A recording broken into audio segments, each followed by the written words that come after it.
points and snagged 22 boards in the Lakers' 112-103 victory over the Grizzlies last night. This is the second straight W for the Lakers. If the play-in tournament started today, they'd be in. They're sitting at 9th in the West. All right, Shannon, on a scale of 1 to 10, how big of an actual threat are your Lakers? Skip, why you do this? I don't do anything. Yeah, you did. It is you. Well, just say 0. No, a threat. A threat to do what? To win the West. Win the West. Skip, no team is a threat with just one superstar. What we see in the NBA currently are teams are trying to get at least 2. Some teams are trying to get 3. Are you saying LeBron is no longer a superstar? We don't know if and when LeBron is coming back. You're assuming. I do assume he can come back by the playoffs. They're saying we will reevaluate LeBron in 3 weeks. Okay, what if during the evaluation it's not gotten any better? Is LeBron coming back? No. Honestly, nobody knows. Okay, so let's deal. The game last night, Anthony Davis, this is what gets you upset with, makes people upset with AD, a lot of people. It's because you see this, Skip. I actually thought he was going for a 40-30 game. The way he started the first quarter, Skip, with 13 and 9. Yep. And then he got a freak injury tried to punch the ball. He got raked. Yep. And he ends up missing like 8-9 minutes of the second quarter. And then he didn't, second and third quarters, he only had like 6 or 7 points. And then he turns it on in the fourth quarter. And what he can do is, Skip, that you see him, he takes the ball off the rim on one end. He brings it up the court and dimes it to Hachimura. Mm-hmm. That's what he's capable of. Absolutely. He gets down on the block. Now, that ain't just anybody that he's giving business to. That's Jaren Jackson. He leads the league in block shots. He's probably the front runner, one of the front runners for the defensive player of the year. Agreed. And Anthony Davis gives him 30 and 22. He does. He's capable of that. Yep. That's what should be. That shouldn't be like, man, AD had a monster game. All of his games should be monster. Mm-hmm. We shouldn't be surprised. We should be surprised when he doesn't give us a monster game. Not when he does, because he has that kind of ability, Skip, 6'10 and a half, feathery smooth, can take it off the rim at one end, bring it up on the other, diamond. Because he was a guard in high school. Yes. And then all of a sudden he grew like 8 inches. Yeah, right? You see, now his mid-range is back, and he's hitting that with like ease. Mm-hmm. He can get down on post, drop step you, up and under, dunk it, lay it. He can run the floor. We see him run the floor. He lays it in the basket. He has that kind of ability. It's just frustrating that sometimes he don't play hard. I think right now with LeBron being out, he know Tupac's on, all eyes on me. Mm-hmm. All eyes on. Okay, but sometimes all eyes are on him and you can't find him. Yeah, Skip. We've seen it. We've seen him give you 55 and 17. Yep. We see him give you 12 and 6. Mm-hmm. That's not good enough. Not acceptable. If you tell me LeBron is coming back and he's 85, 90%, and Anthony Davis is going to play like this, they'll come out of the West. You said they'll win the West. It'll be them and Phoenix in the Western Conference Finals. Right, that's what I'm saying. There you go. But okay, it's the big X factor on LeBron. Yes. But they're giving him more and more time to try to get right. Yes. If he can come back, at least he'll be revitalized. Right. I don't know that his ankle's going to be any better or his foot's going to be any better. But if he is completely revitalized, you know what it reminds me of? It reminds me of how they went into the bubble. They got, what was it, like 5 months. But how long off? Yeah, what I'm saying. 5 months. Was it early long? February, March, April, May, June. Yeah. They didn't start back up until July. Then they play a few regular season tune-up games, and then all of a sudden they go into the tournament, right? Yeah. Okay. Well, this is starting to smell like that in a good way. Like the aroma of this is setting up where, Shannon, you realize they have now 7 of the next 9 at home. They've had a couple home games already.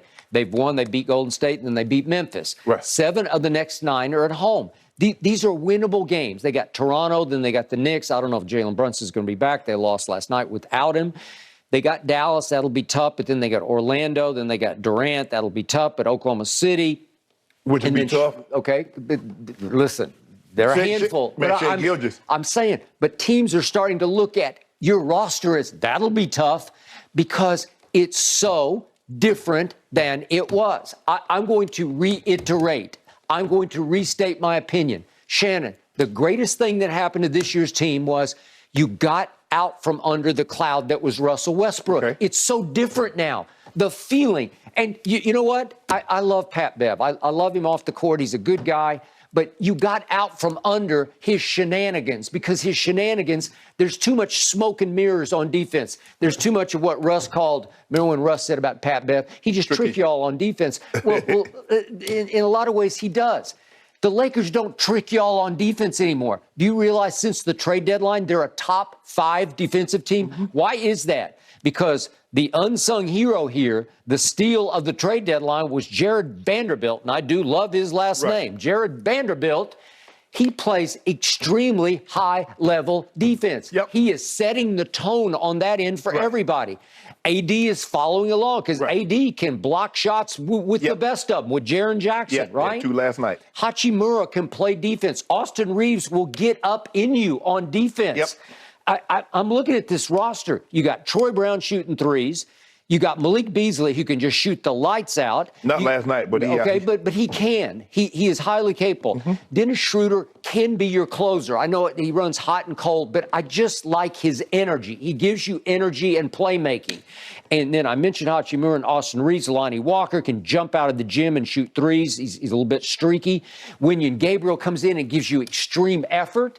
And then what is Darvin Ham calling Anthony Davis? He calls him Wilt Davis, as in Wilt Chamberlain, and he was asked about it last night, and Darvin joked, Wilt, that was full-blown Wilt Davis. He's playing like a monster. Yes. I'll give you monster. We've seen it before. We're seeing it again. The number I loved the best was the 22, as in rebounds. Yes. When somebody has 22 rebounds, that means they are full-on engaged. Skip, but you remember the other night, he had 5 rebounds. I know. It was like, come on, AD. How you go from 5 to 22? It's just some nights you have to lock in. You have to turn up your temperature. You have to be ready to compete at the highest level. Yes. And listen, I know there's no jaw, but Jaren Jackson and Xavier Tillman are no joke. Yeah, the big presence inside. You better be ready because they are coming for you. And you saw what the Grizz did almost to the Clippers the other night. They had a 16-point lead. They should have closed it, but they didn't. And Tyus Jones is no joke. And, you know, they come with guys off the bench who can all shoot it. And so the defense, Shannon, they're playing at a high level on the end of the floor, on the defensive end.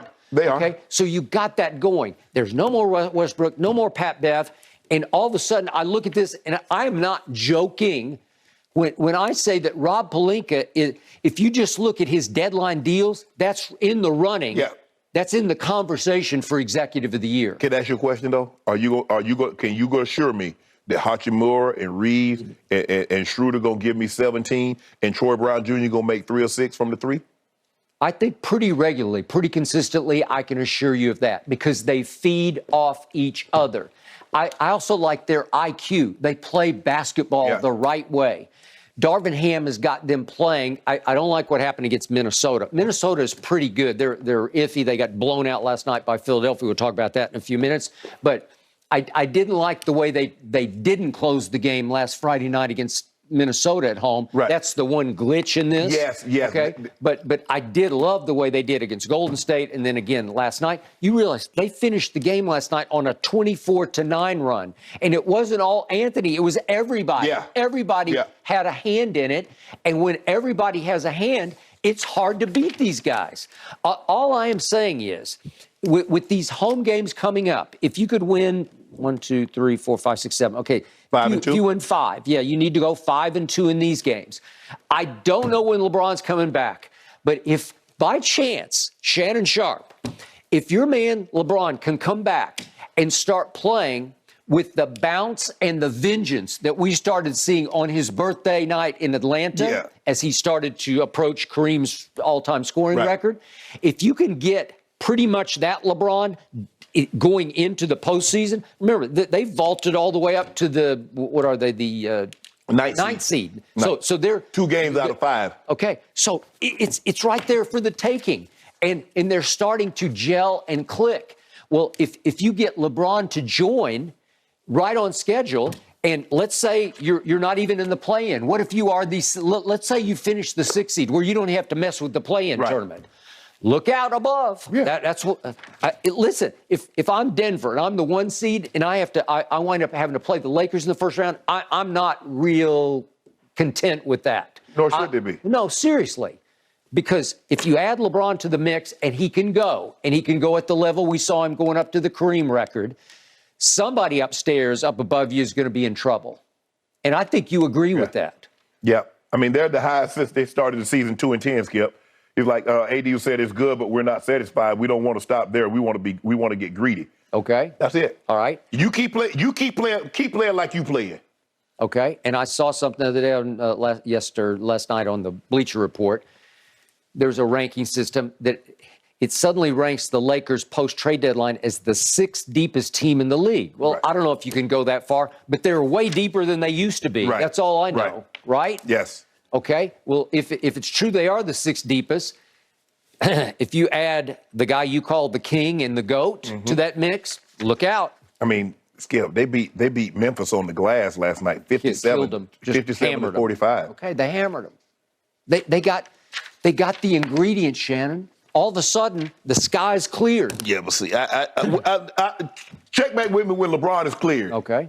All right. I will. We will. I hear you. Maybe it'll be sooner than you think it'll be.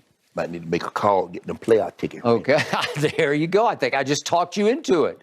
I want to see Shannon Sharpe at courtside. That's what I want to see. I'll be there. Yeah. I will be there. Yeah. Mm-hmm. Okay. I think you're going to be there, and I think you're going to be happy with what you're seeing. Yeah, for sure. Okay. It is